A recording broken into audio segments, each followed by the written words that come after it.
Breaking చూస్తున్నాం. స్వర్ణ palace ప్రమాదంలో ముగ్గురిని అరెస్ట్ చేశారు అధికారులు. స్వర్ణ palace general manager Sudarshan, chief operator officer Rajagopala Rao, night manager Venkatesh ను పోలీసులు అదుపులోకి తీసుకున్నారు. 48 గంటల్లో నివేదిక సమర్పించాలని కమిటీని ప్రభుత్వం ఆదేశించడంతో వేగంగా దర్యాప్తు చేస్తోంది. ఘటనా స్థలాన్ని జేసీ నేతృత్వంలోని కమిటీ పరిశీలించింది. ప్రమాదం జరిగిన 3 ఫ్లోర్లను కమిటీ సభ్యులు పరిశీలించారు. బిల్డింగ్ భద్రతా ప్రమాణాలపై లోతైన విచారణ చేశారు. ఈ ఘటనపై పూర్తి నివేదిక 2 రోజుల్లో ఇవ్వనుంది కమిటీ. సిఎంఓహెచ్ అలాగే electrical department deputy chief electrical manager, so వీళ్ళందరితో కమిటీ వేయడం జరిగింది. ఇప్పుడు ప్రాథమికంగా మొత్తం పరిశీలించడం జరిగింది. సో పరిశీలించిన తర్వాత ఇప్పుడు కమిటీ అంతా కూర్చొని ఇంకా మిగిలిన ఆస్పెక్ట్స్ అన్ని కూడా స్టడీ చేసి మనము 2 రోజుల్లో జిల్లా కలెక్టర్ గారికి రిపోర్ట్ చేయడం జరుగుతుంది.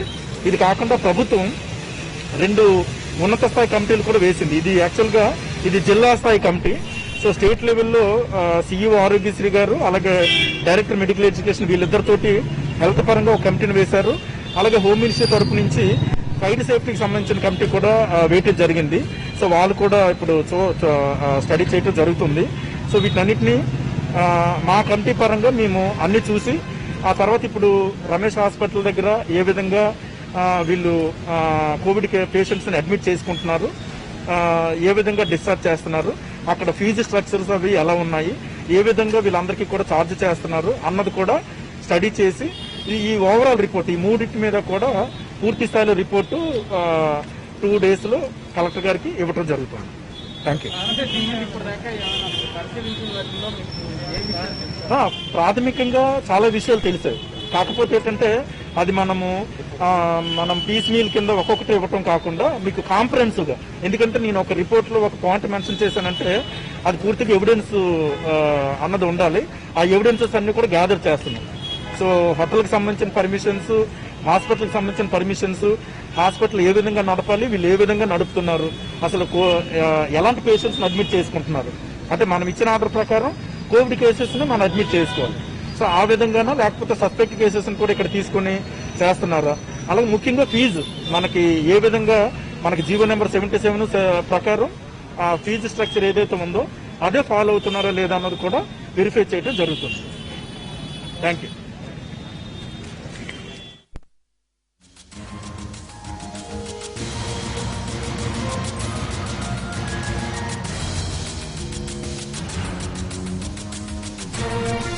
స్వర్ణ ప్యాలెస్ ప్రమాదంలో ముగ్గురిని అరెస్ట్ చేశారు అధికారులు. స్వర్ణ palace general manager Sudarshan, chief operator officer Rajagopala Rao, night manager Venkatesh ను పోలీసులు అదుపులోకి తీసుకున్నారు. 48 గంటల్లో నివేదిక సమర్పించాలని కమిటీని ప్రభుత్వం ఆదేశించడంతో వేగంగా దర్యాప్తు చేస్తోంది. ఘటనా స్థలాన్ని జేసీ నేతృత్వంలోని కమిటీ పరిశీలించింది. ప్రమాదం జరిగిన 3 ఫ్లోర్లను కమిటీ సభ్యులు పరిశీలించారు.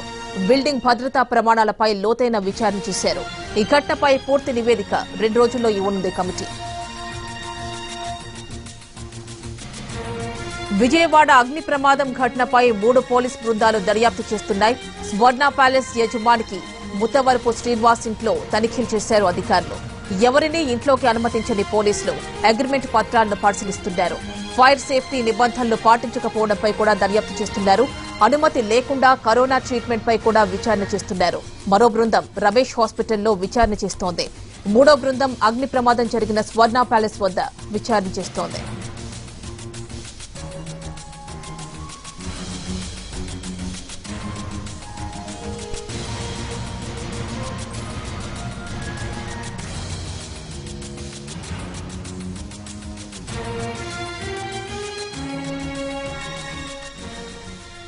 మరిన్ని డీటెయిల్స్ మా కరెస్పాండెంట్ శ్రీకాంత్ లైవ్ లో అందిస్తారు. శ్రీకాంత్, చెప్పండి, గవర్నమెంట్ 2 రోజుల్లో ఒక నివేదిక సమర్పించాలని ఆర్డర్ అయితే చేసింది. దీనికి సంబంధించి పూర్తి డీటెయిల్స్ ఇవ్వండి.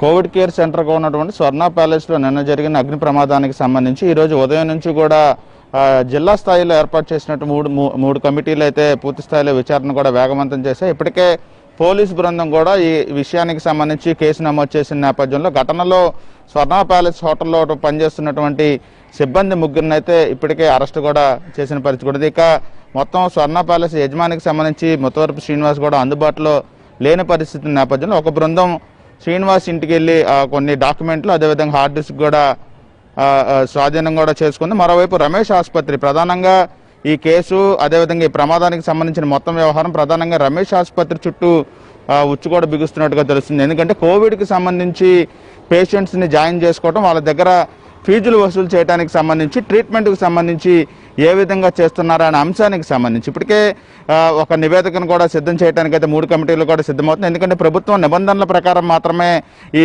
మొత్తం ఫీజులు వసూలు చేయాలనే అంశానికి సంబంధించి పరిశీలిస్తే అత్యధిక మొత్తంలో పేషెంట్స్ను వసూలు చేస్తున్నట్టుగా గుర్తించినట్టుగా ఇప్పటికే ఏసీపీ సూర్యప్రకాశ్రావు కూడా చెప్పారు. అదేవిధంగా కోవిడ్ పేషెంట్స్ను కూడా ఎక్కువ సంఖ్యలో నిర్ణీత ఏదైతే లిమిటెడ్ ఉందో దానికి మించిన సంఖ్యలో కోవిడ్ పేషెంట్స్ను కూడా జాయిన్ చేసుకున్నట్టుగా కూడా అధికారులు గుర్తించినట్టుగా మనకి ఏసీపీ సూర్యప్రకాశ్రావు మధ్యాహ్నం కూడా చెప్పిన నేపథ్యంలో ప్రస్తుతం స్వర్ణ ప్యాలెస్ ప్రమాదం జరిగిన దానికి సంబంధించిన హోటల్కి అదేవిధంగా ఇది మొత్తం నడుపుతున్నటువంటి లీజుకు తీసుకున్నటువంటి రమేష్ హాస్పిటల్కి మధ్య ఒప్పంద పత్రానికి సంబంధించి కీలక విచారణ ఇస్తే ప్రస్తుతం పోలీసులు కూడా చేస్తున్నారు. ఎందుకంటే రమేష్ ఆసుపత్రి దగ్గర నుంచి ఒక ప్రకటన కూడా విడుదలైంది.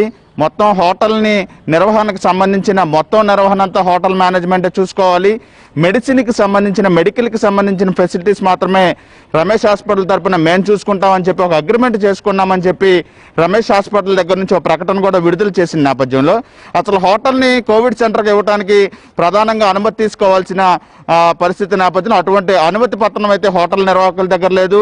అసలు వీళ్ళిద్దరి మధ్య జరిగిన అగ్రిమెంట్కి సంబంధించిన విషయం ఏ అంశాల మధ్య జరిగిందనే అంశానికి సంబంధించి ప్రభుత్వాన్ని దగ్గర కూడా ఒక పత్రం కూడా రమేష్ హాస్పిటల్ ఇచ్చిన పరిస్థితి అయితే లేనట్టుగా అధికారులు గుర్తించిన నేపథ్యంలో ఎంతమందిని కోవిడ్ పేషెంట్స్ని జాయిన్ చేసుకున్నారు, ఎంతమందికి ట్రీట్మెంట్ ఇచ్చారు, ఎంత అమౌంట్ ఫీజుల రూపాయన వసూలు చేశారనేది రమేష్ హాస్పిటల్ దగ్గర నుంచి కూడా కొన్ని కీలక డాక్యుమెంట్స్ని స్వాధీనం చేసుకున్నారు. హార్డ్ డిస్క్ను కూడా పోలీసులు స్వాధీనం చేసుకున్న నేపథ్యంలో ఈ 2 హోటల్కి ఆసుపత్రికి మధ్య అగ్రిమెంట్కి సంబంధించిన విషయం మీద అయితే కీలకంగా విచారణ కూడా చేపట్టబోతున్నారు.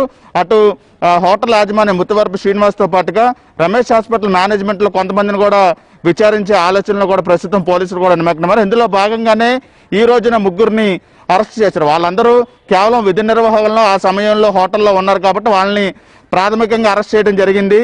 కానీ కీలకమైనటువంటి ఈ అగ్రిమెంట్లు చేసుకున్నది మాత్రం ఉన్నత స్థాయిలో ఉన్న వ్యక్తులు. ఎందుకంటే అటు హాస్పిటల్ మేనేజ్మెంట్ సైడ్ కానీ ఇటు హోటల్ మేనేజ్మెంట్ సైడ్ కానీ ఇక అగ్రిమెంటే ఇప్పుడు కీలకం కాబోతుంది. అసలు అగ్రిమెంట్ తీసుకున్నా కూడా ప్రభుత్వం అనుమతి తీసుకోవాల్సిన అనేది ఖచ్చితంగా తీసుకోవాల్సిన అవసరం ఉన్న నేపథ్యంలో ఎన్ఓసికి సంబంధించిన నిబంధనలు ఎటు లేకపోయినప్పటికీ కూడా ఏ విధంగా అనుమతులు ఇస్తారనే అంశం మీద అయితే ప్రస్తుతం పూర్తి స్థాయిలో 3 కమిటీలు కూడా విచారణ చేస్తున్నాయి. ఇది అంతా ఈ 3 కమిటీలు కూడా ప్రస్తుతం జిల్లా కలెక్టర్ ఇంతియాజ్కి ఒక నివేదిక ఇవ్వబోతున్నాయి. ఆ తర్వాత రాష్ట్ర స్థాయిలో ఏర్పాటు చేసినటువంటి కమిటీ కూడా ప్రమాదం జరిగినటువంటి స్వర్ణ ప్యాలెస్లో విచారణ మొత్తం పరిశీలన అయితేనే చేయబోతుంది. 48 గంటల్లో నివేదిక ఇస్తామని చెప్పిన నేపథ్యంలో రేపు సాయంత్రం వరకు కూడా సమయం ఉంది. కాబట్టి ఇప్పటికే జేసీ ఆధ్వర్యంలో వచ్చినటువంటి కమిటీతో పాటుగా ఫైర్ విద్యుత్ శాఖ అధికారులు నిర్వహించిన కమిటీ ఏదైతే ఉందో వాళ్ళు ఎన్ఓసీలు లేవు అన్న అంశానికి సంబంధించి కూడా ఇప్పటికే ఒక నివేదన కూడా సిద్ధం చేస్తున్నారు. కానీ అగ్రిమెంట్ అనేది కీలకం. ఎందుకంటే ఒకళ్ళ మీద ఒకళ్ళు తప్పుని వేసుకునే ప్రయత్నం చేస్తున్నారు. మాకు ఎటువంటి సంబంధం లేదన్నట్టుగా ఆసుపత్రి మేనేజ్మెంట్ చెప్తున్న నేపథ్యంలో అసలు హాస్పిటల్గా వాడే హోటల్లో ఏ ఎన్ఓసీలు ఉన్న అంశాలని ప్రభుత్వానికి తెలియజేయకుండా ఆసుపత్రి కోవిడ్ పేషెంట్లు జాయిన్ చేసింది కాబట్టి ఆ అంశం మీద కూడా కీలకంగా విచారణ చేయబోతున్నారు. సిపి బత్తిన శ్రీనివాస్ ఆధ్వర్యంలో పూర్తిస్థాయి పోలీసు విచారణ ఒకవైపు సాగుతుంది.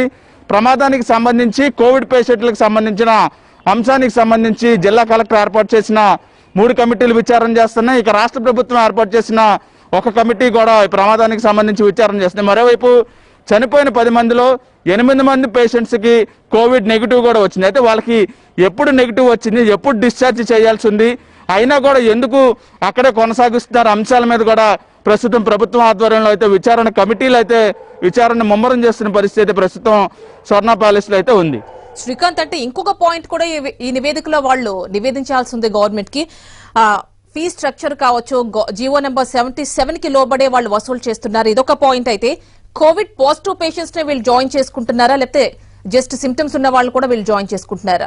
ఇలాంటివి కూడా అందులో పొందుపరచాలని చెప్పి గవర్నమెంట్ అయితే సూచించింది. మరి దీనికి సంబంధించి మీ దగ్గర ఎలాంటి డీటెయిల్స్ ఉన్నాయి? అసలు రమేష్ హాస్పిటల్ ఈ నిబంధనల్ని పాటిస్తోందా?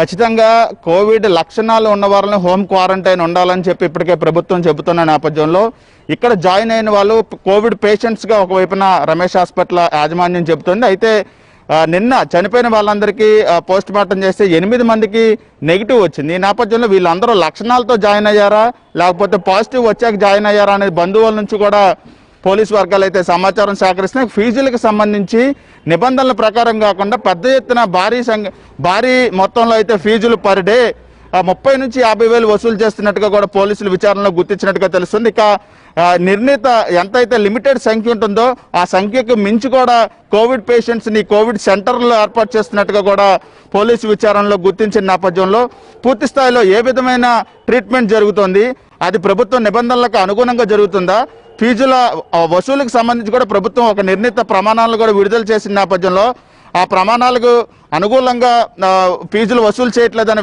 అంశాన్ని అయితే ప్రస్తుతం పోలీసులు విచారణలో గుర్తించిన నేపథ్యంలో పూర్తి స్థాయిలో రమేష్ హాస్పిటల్ యాజమాన్యం మీద కూడా పూర్తి స్థాయి చర్యలు తీసుకోవడానికి కూడా అధికారులు సిద్ధమవుతున్నారు. ఇప్పటికే జేసీ శివశంకర్ కూడా స్పష్టంగా కొన్ని ఆధారాలని కొన్ని పాయింట్లు కూడా గుర్తించాము. ఇది మొత్తం కూడా ప్రభుత్వానికి ఒకే నివేదికలో అందజేస్తాము, ఒక్కొక్క పాయింట్గా చెప్పడానికి వీల్లేదన్న పరిస్థితుల్లో ఉన్న నేపథ్యంలో మొత్తం రమేష్ హాస్పిటల్కి సంబంధించి అయితే చుట్టూ ఉచ్చు బిగుస్తున్నట్టుగా అయితే తెలుస్తుంది.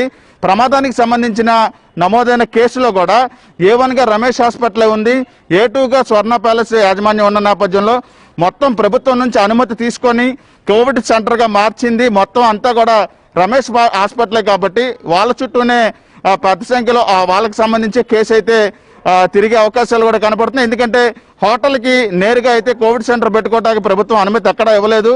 కేవలం హోటల్లో మేము కోవిడ్ సెంటర్ని ఏర్పాటు చేస్తామని రమేష్ హాస్పిటలే ముందుకొచ్చి ప్రభుత్వంతో కూడా అనుమతి తీసుకున్న నేపథ్యంలో మొత్తం రమేష్ హాస్పిటల్ చుట్టూ అయితే ఉచ్చు బిగుస్తున్నట్టుగా అయితే మనకి స్పష్టంగా అయితే తెలుస్తోంది. Right Srikanth, thank you.